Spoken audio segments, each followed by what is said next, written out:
then start, because it's going to be pretty tight. I'll read as much of this as I can, and if I run out of time, I'll just stop. This is from the book that I'm working on, which is the first of a 2-volume series, or duology, whatever. It's called The Emperor of All Things. This scene takes place rather late in the book, where the 2 main characters, Longinus and Daniel Quare, who are both, well, Quare is a apprentice or a journeyman clockmaker at the Guild of Clockmakers in London in the mid-18th century. Longinus is many things. He's got many identities in the course of the book. There's a lot of accents in here, obviously a lot of English accents, but this scene features some Cockney accents too, which I'm going to make a stab at, but obviously I'll suck. Okay. As the door closed smoothly behind them, Longinus led Quare into the depths of the fissure, which narrowed as they advanced until they were walking single file. The path zigged and zagged, following a gentle but steady decline. The chill in the air grew more pronounced, and Quare smelled a damp mineral tang. The words walls, floor, and ceiling were too suggestive of civilization to describe what surrounded him. This passage, he realized, had not been carved or even extended by the hand of man, but instead had been cut into the bedrock of the earth by nature herself in some ancient paroxysm of violence that had sundered stone from stone. The rock was slick with moisture, and there was a sound of dripping, eerily magnified, that wove in and out of the sounds of their own footsteps and breathing, a sound very much like the ticking of the clocks in the room above, as if Longinus's temporal shield extended even below the surface. "How deep are we?" he asked, still whispering. "A quarter of a mile," said Longinus. "Does this passage lead to the guild hall?" "Not this passage, no," Longinus said. "We must go deeper for that." "Deeper? How deep does this fissure extend?" "Why, we have barely scratched the surface," Longinus said, sounding amused. "Did you not know that the netherworld of London is honeycombed with such spaces as this? Here one might see nature's rough draft of Magnus's internet." As he spoke, the fissure abruptly widened. Longinus used his candle to light a torch that lay, along with many others, against the rock face to their right. The flames sprang up, and the darkness fell back, revealing a vast chamber whose full extent was impossible to judge. Quare lit a torch of his own and raised it, gazing about in awe. "Incredible! We might almost be standing beneath the dome of St. Paul's. There are larger caverns by far to be met with below the ground. Indeed, I have often thought that another city exists here, a kind of anti-London, or, since these spaces long predate the first rude building raised above them, it is London that is the obverse reflection of this place. A city below a city. Do people live here, then?" "Some," said Longinus. "It was through one of the branching tunnels of this London underground, if I may term it such, that Guy Fawkes and his fellow conspirators gained access to the cellars of Parliament. Others have found their way here for more benign purposes, compelled by curiosity or simple misfortune. I learned of the tunnels from my father, and he from his, and part of my inheritance was a collection of maps, to which I have added substantially over the years, for, as you can imagine, a working knowledge of this maze might well benefit anyone desirous of moving about the city in secrecy. Yet I do not believe I have discovered more than a fraction of what exists. There are routes I have not explored, passages too dangerous to traverse unaided, if at all. Many who come here, for whatever reason, do not find their way out again. I have come upon their bodies, or what is left of them, often enough in my own explorations. Others do not wish to leave, and dwell here like the kobolds of legend, furtive and sly, inured to the dark and suspicious of surface dwellers. I have done much over the years to gain their trust, for they do not take kindly to intruders. But tonight we shall not stray from the familiar paths, familiar to me at least. They will take us back to the guild hall, with no one the wiser. How can you be certain the old wolf doesn't know of these paths? Perhaps there will be guards waiting to take us as we emerge." "There is always a risk," Longinus said with a shrug, "but I think it unlikely. I have shared my knowledge of the underground with no one, not even Master Magnus himself. Do not forget that I have spent many hours in the guild hall disguised as a servant. If the old wolf or anyone else there knew of these spaces, I would have discovered it before now. No, their knowledge of the underground extends no further than the dungeon in which you were so briefly imprisoned. They have no notion of what lies below these cells. No doubt they did once, long ago, for some of the most obvious entrances have been bricked up, though even those barriers are crumbling now and useless. And when we gain entrance to the guild hall, what then? That will depend on what we find there. Planning can only take one so far, Mr. Quare. We regulators live or die by improvisation, but let us suit the action to the word to the action, as the bard has it. Come." He advanced into the cavern, leaving Quare to follow. This he did, albeit slowly, gazing about with a mix of trepidation and wonder.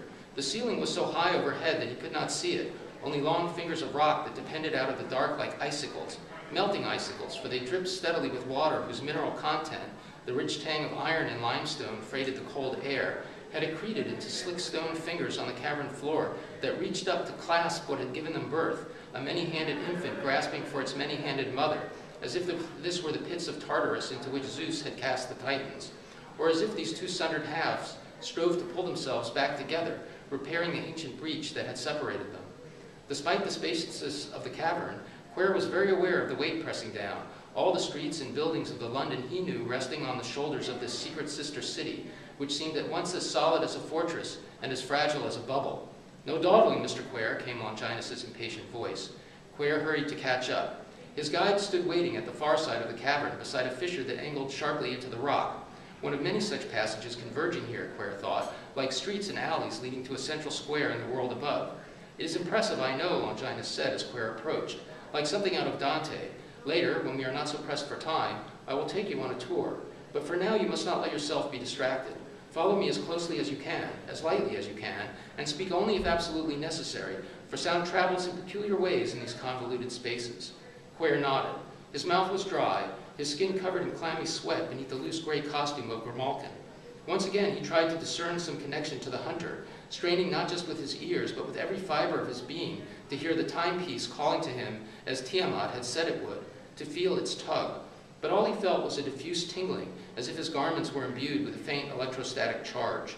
This mildly unpleasant sensation he associated not with the hunter, but with the various timepieces secreted about his person, whose ticking constituted a steady background noise that merged into the echoes of dripping water, until, as he had often felt in the Guildhall, it was easy to fancy himself within the workings of a gigantic clock.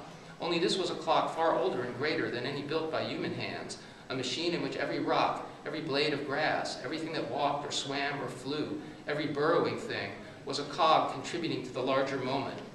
He had a sudden glimpse then in his mind's eye of a clock greater still, the moon and the planets, the sun itself and all the far-flung stars, pieces of a vast and intricate orrery marking the minutes and hours until time in the universe ran down. And then, would it be the last judgment, life or torment everlasting meted out by the stern justice of the Almighty, as he had been taught from childhood and, with a child's credulity, always believed? Or, on the contrary, was oblivion the common fate of men and the universe?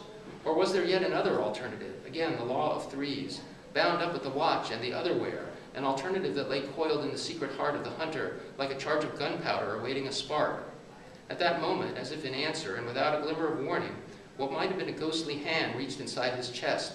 It slid past whatever shield the timepieces had knit around him, wrapped icy fingers about his heart, and yanked once, sharply, as though to pull it out of his body. He gasped, more from shock than pain. Every inch of his skin erupted in a fierce buzzing. Then, in the blink of an eye, the hand was gone, whether of its own volition or banished by the effect of the watches, he did not know. Stumbling forward with a groan, Quare put out a hand to steady himself against the cavern's rocky side. Dark spots flashed before his eyes. A hive of angry bees seemed to have chosen his head for a hive. He gulped air, afraid he would be ill. At some point he had dropped his torch, lay guttering on the ground. Longinus's voice reached him through the buzzing. "What is it, Mr. Quare? Are you all right?" He nodded, speech beyond him, nor, he found a moment later, when the buzzing had receded and he could speak again, was he able to relate what had happened. "I have seen this before," Longinus said meanwhile. "There are those who cannot bear to abide beneath the ground for any length of time.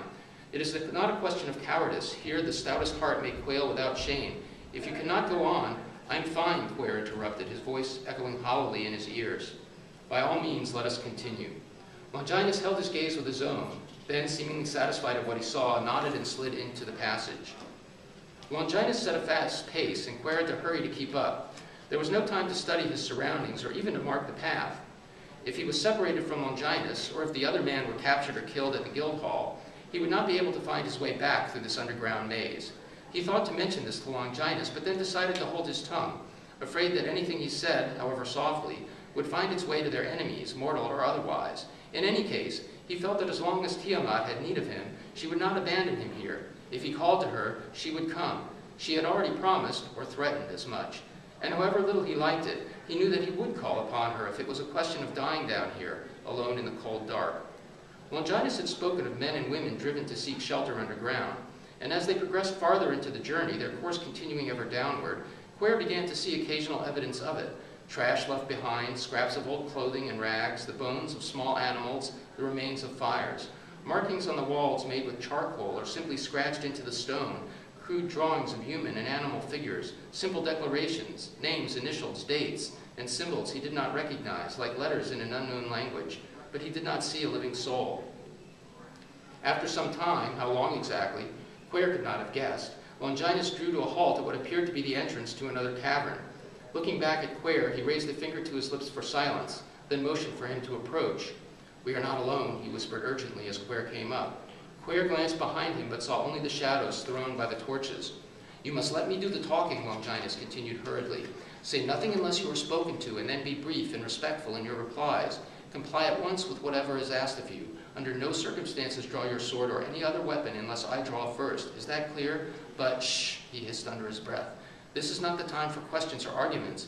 I have broken no laws in bringing you here, but I have stretched certain understandings. I had hoped to avoid discovery, but like so many hopes, it appears to have been futile. So be it. In a way, Mr. Quare, you are fortunate indeed. First, to see what few surface dwellers have ever seen, and second, to do so in my presence, for otherwise you would almost certainly be dead." "If this is fortune," Quare replied, "I could do with less of it." "That can be arranged," came a voice from out of the darkness ahead, speaking in the thickest Cockney that Quare had ever heard, so that it seemed almost a foreign language even to his London-trained ear. Quare put a hand to his sword, but Longinus quickly grasped his wrist, preventing him from drawing it. "Be still, sir." Now a second voice spoke, this one from behind. "That's right. Ain't no cause to be all belligerent-like. We don't mean no harm to them what means us no harm. We more Cockneyans is peaceful folk." "More what?" Quare asked, pulling free of Longinus's grasp. "Cockneyans," came the first voice. "More Cockneyans, on account of how we're more Cockney than the blasted Cockney." The second voice laughed. "We're the original article, you might say, but down here since the great fire we have. This is our kingdom, your lordships, and you may pass here by our leave or not at all. Now put out them torches and let's have a look at you." "Put out, do as he says," Longinus interrupted. "They have become so habituated to darkness that even the poor light of these torches blinds them." And so saying, he let his torch fall to the ground and stamped it out. "Go on, Mr. Quare, we're perfectly safe, I assure you, as long as we behave in a manner befitting guests. If you think I'm going to—" "Ow!" Quare dropped his torch as what felt like a hornet's sting pierced the back of his hand. In the seconds before Longinus stamped out the torch, he saw an angry red welt rising there. Then a darkness fell that was beyond any darkness he had ever experienced. It seemed to require another word entirely. He fumbled for his weapons, then froze as the tip of a blade pricked his throat. "Quare, is it?" queried the voice that had laughed. It was not laughing now. "You best listen to your mate, Mr. Quare." "Go blimey if it ain't the grey ghost, old Grimalkin himself," exclaimed the first voice meanwhile. "It's been an age. I heard tell you retired, your lordship." "I had. A bit old to be gallivanting about down here, ain't you?" "No older than you, Cornelius." The voice chuckled. "Sharp ears for an old man. My blade's grown no duller either. Hello, Starkey." Quare felt the blade at his throat withdraw. "Your lordship," came the reply. "Up to your old tricks again, are you?" "You could say that," he answered. "Mr. Quare and I are in pursuit of a certain timepiece." "And who is Mr. Quare at home, eh?" asked the voice of Cornelius. "Took on apprentice, have you? Never thought I'd see the day. You was always solitary as a cat." "Mr. Quare is a journeyman of the Worshipful Company," Longinus said. "Oh, laughed Starkey. A regulator, you mean? One of the old wolf's whelps, is he? Or does he answer to Master Mephistopheles?" "Master Magnus is dead," Longinus said. A shocked silence greeted this news. Quare, meanwhile, had begun to notice that all was not as dark as it had first appeared. A diffuse pale glow, fainter than the first pale smudge of dawn, hung like a sourceless fog in the air, and though it did not exactly illuminate anything, it did place objects into a kind of relief, so that he was able to discern, though none too clearly, the silhouettes of the two Marcocknians. Cornelius, it appeared, was a large, stout man, nearly as big as the old wolf himself, while Starkey was thin as a whippet. "Dead how?" asked Cornelius at last. "Was it murder? Did the old wolf do him?" Starkey chimed in eagerly. "I cannot say," Longinus replied. "Cannot or will not?" Cornelius demanded. "In truth, I do not know for certain how he died. I cannot explain it. All I know is that it involves the timepiece I spoke of." "Well, for lot, is it?" "It does not even tell the time," Longinus demurred. "Then why are you and Quare so interested in it?" asked Starkey in a skeptical tone. "For two reasons. First, it belonged to me once, and was stolen by it." This Starkey guffawed. "What, the great Grimalkin robbed? There's a laugh." Longinus continued testily. "You can see why I wish it back. No self-respecting thief enjoys having the tables turned. and to add insult to injury, the churl who stole it did so in the guise of none other than, and here he sketched a self-mocking bow, the great Grimalkin. The cheek of it, Starkey sounded positively delighted. The rogue! Second, Longinus resumed, the timepiece is of considerable scientific interest. Pull the other one, Longinus objected. You said it don't tell the time. Neither does a cannon or a musket. What, is it some kind of weapon then? In a manner of speaking, Longinus said, its mechanism is unique, to put it mildly. It is no exaggeration to say that whoever can uncover its secrets will gain considerable power thereby, perhaps even enough to decide the outcome of the war. What war? Come now, sir, said Longinus, you cannot expect me to believe that you are ignorant of the fact that our country is fighting for its very life against the French and their allies. You surface dwellers are always fighting over something or other. It don't make us no never mind down here, said Starkey with a shrug of his narrow shoulders. Quare's vision had continued to improve, and he saw now that the faint glow he had discerned earlier had its source in Starkey and Cornelius, or rather in a kind of pale powder that covered their faces and clothes. It radiated a sickly greenish light, giving them the ghastly aspect of moldering ghosts. Cornelius had a nose like a warty potato above a beard like a tangle of moss, while Starkey's face was gaunt, his nose sharp as a knife's edge, his eyes sunk so deep in their sockets that their existence could only be inferred. And though Cornelius was fully as large as the old wolf, his bulk, unlike that of the corpulent clockman, was made up of muscle. Whether you live above the ground or beneath it, you're still Englishmen, Longinus said meanwhile. We are more Cockneyans first, your lordship, Cornelius replied matter-of-factly. We have our own king, our own country. Maybe we ought to have a look at this timepiece, Corny, put in Starkey. Might be we should take it to his majesty. A capital idea, Starks. Gentlemen, the timepiece has already been stolen from me once, Longinus interjected. I do not mean to put myself to the trouble and risk of retrieving it, only to have it stolen again. Nor is it to be idly handled, poked and prodded like some common chronometer. That is what killed Master Magnus, or so I do believe. And if he could not handle the timepiece safely, he, the premier horologist of the age, I do not think you, or any more Cockneyan, would be advised to try. What about you then, eh? You think you're better than Magnus? On the contrary, I know my limits. Then now, began Starkey, but Cornelius interrupted. Mr. Quare. Quare started. He began to think himself forgotten, yes? That's why you brung him along, Cornelius continued, ignoring Quare completely. You think he can do what Magnus couldn't, and what you dare not even try. That's right, isn't it, your lordship? Hardly, but it's true that Mr. Quare has a certain affinity with the timepiece, Longinus said. I do not think it will kill him. Hear that, Mr. Quare? Starkey, more amused than ever. You don't think it'll kill you. How's that for a vote of confidence? It's not the watch I'm worried about, Quare said. Oh, so it's a watch, is it? Starkey said quickly. Of course it's a watch, Longinus replied before Quare could add anything. Did I not say so already? No, you did not, said Cornelius. What else have you omitted to mention, I wonder? I thought we had an understanding, your lordship, an agreement. We give you the right of passage through our dock domain, and you give us bits of information and a cut of the swag from up top. Ain't that always been the way of it? Might be it's time to renegotiate our agreement, Corny, put in Starkey. I was thinking the very same, Starks.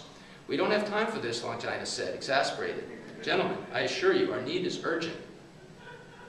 More urgent than you can imagine. As for the agreement to which you refer, neither you, Mr. Cornelius, nor you, Mr. Starkey, has the right to renegotiate so much as a syllable. Do not forget that I saved your king's life once. I dare say he has not forgotten. There you would be wrong, Starkey said. King Michael has grown rather forgetful of late, I regret to say. Cornelius added in a voice edged with mockery, Come now, sir, you cannot expect me to believe that you are ignorant of the fact that King Michael is no longer among the living. Longinus drew in a sharp breath. Michael dead? When? How? That don't concern you, said Cornelius, but there's a new king on the mushroom throne, and he might not feel himself bound by any agreements entered into by his predecessor. Kings are peculiar that way, I find. You know what I think, Corny? Piped up Starkey. What's that, Starks? I think we should bring our guest to meet his majesty. By now the conversation had undergone so many twists and turns that Quare was positively dizzy. Whether the more Cockneyans were friends or enemies or something in between, he didn't know, but he did know that he had no desire whatsoever to meet their so-called king. Nor, it was apparent, did Longinus. Gentlemen, he said calmly, as if speaking to guests in his own drawing room, you know who I am. You know what I can do. That I have not thus far drawn my sword is due entirely to my friendship with your late king, and my belief that the agreement between us was still in effect even after so many years. If that is not the case, I shall feel justified in defending myself. And here he did in fact make to draw his sword, seeing which, however indistinctly, Quare did likewise. The effect was electric. No need to be so hasty, your lordship, said Starkey, backing off a step. Indeed not, Cornelius said placatingly. We was only trying to be hospitable like, but I can see you're in a hurry. You can always meet his majesty some other time.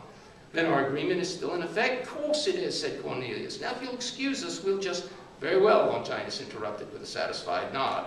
Then by the terms of that agreement, I require your assistance, gentlemen.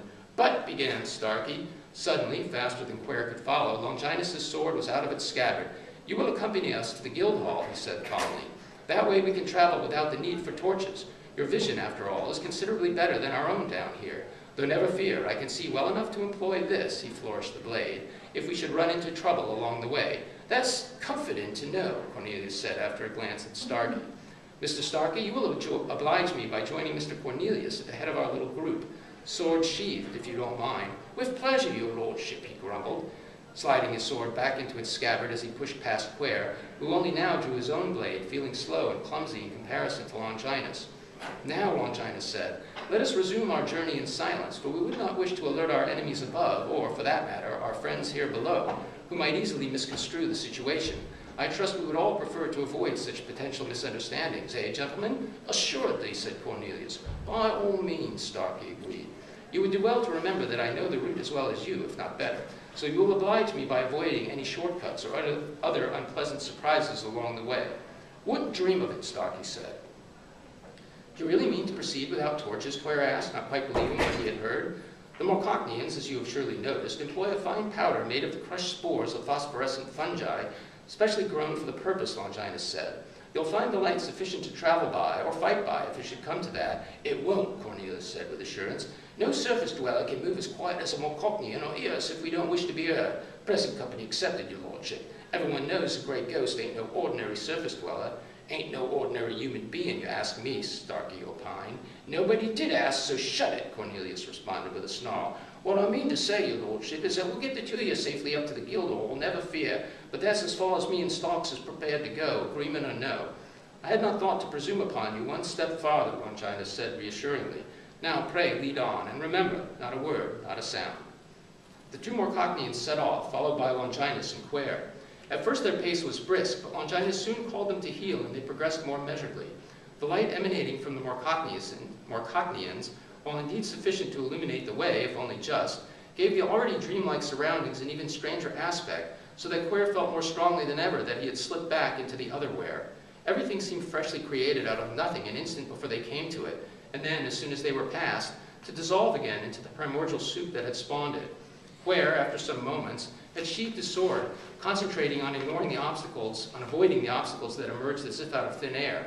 At the same time, he was intent upon any hint, however faint, of the hunter's ethereal touch. His heart pulsed anxiously, his skin tingled, his every nerve was pulled taut, vibrating like a violin string. The discordant ticking of the timepieces he carried in his clothing, a constant soft patter of sound, only sent him further on edge. But as Cornelius had promised, they encountered no one, and soon enough they stood at the entrance to a passage that apparently led into the lowest levels of the guild hall. Quare had no idea how much time had passed since he and Longinus had begun their subterranean journey, but it seemed impossible that it should still be night. Nevertheless, Longinus appeared unconcerned. Gentlemen, thank you for the guidance, he said softly. We are in your debt. Quite all right, your lordship, whispered Cornelius. I reckon you can find your own way from here. I should hope so, he said. I guess we'll be heading home then, Starkey said. Best of luck to you both. I'm afraid I can't allow that, Longinus said, already moving as he spoke, a shadowy blur in the sickly green light. Quare heard two surprised exhalations, so close in time as to be almost a single sound, and then Cornelius and Starkey sank slowly to the ground. He gaped like a schoolboy. Don't just stand there, Longinus hissed. Help me move them. Are they dead? Do you take me for a cold-blooded murderer? No, a regulator. This drew an appreciative chuckle. Touché, Mr. Quare, but they are not dead, merely rendered insensible by a salve on my dagger point. They will regain consciousness in a matter of hours, none the worse for wear, by which time we shall either be long gone, or it will no longer matter. And I'm going to stop there.